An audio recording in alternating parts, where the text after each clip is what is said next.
Remue ménage.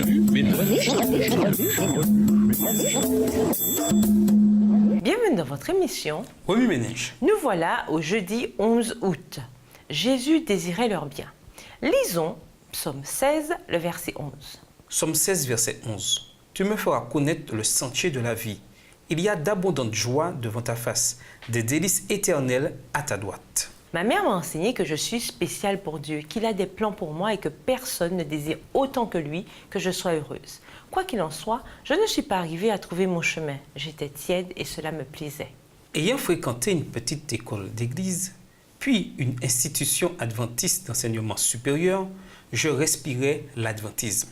Cependant, je n'ai jamais compris le manque d'intérêt de nombreux adventistes au sein de leur communauté, à moins qu'il y ait des cours de cuisine végétarienne ou des séminaires sur l'Apocalypse auxquels on peut inviter des gens. Il semble que le seul temps où nous montrons de l'intérêt pour l'enfant du voisin qui revient chaque jour chez lui dans une maison vide, ce n'est que lors de l'école biblique de vacances. Alors nous disons « Viens, petit agneau, à mon église. Viens voir comment nous faisons. » Ne devrions-nous pas aussi faire des collectes de sang et participer aux événements artistiques de la communauté? Ne devrions-nous pas organiser des pique-niques avec des maisons gonflées dans le quartier de l'église?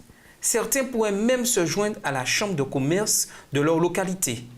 Même si nous avons des croyances différentes, nous avons tous au moins un chagrin que Jésus seul peut guérir.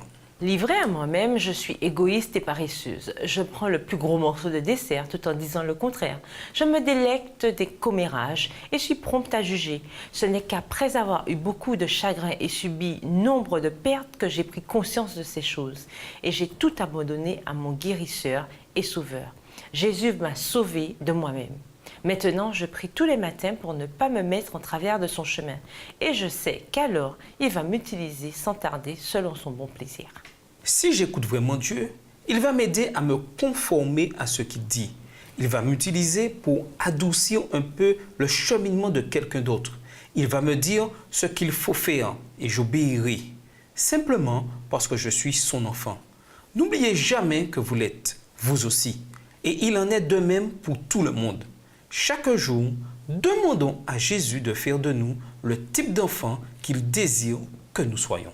Remue ménage, pourquoi Dieu met-il des intérêts, des passions, des causes et des gens sur notre route? Disposez-vous de compétences, d'expériences, de talents et de traits de personnalité spécifiques que vous pouvez utiliser pour glorifier Dieu? Si oui, quels sont-ils?